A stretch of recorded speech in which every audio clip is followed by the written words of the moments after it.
Vocês estão me pedindo a indicação de um xarope antialérgico para tosse seca. A minha indicação número 1 é o COID-D.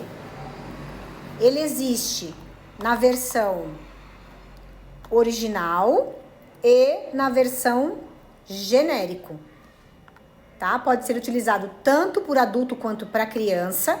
Criança acima de 2 anos. Eu vou deixar aqui na descrição qual é a quantidade que pode ser administrada tanto para criança quanto para o adulto, tá? Aquela tosse seca, persistente, que vem seguidas de espirros frequentes, né? Que acaba pegando também essa questão da faringe, né? Casos de rinite, muito relacionado à questão alérgica.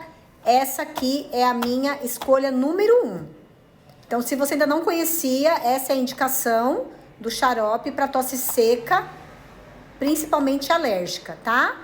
Gostou de saber? Deixa aqui nos comentários. Quer saber mais a respeito? Pode deixar aqui também nos comentários. Dá o seu like, me segue aqui na rede vizinha, compartilha, que eu sempre trago dicas aqui para vocês.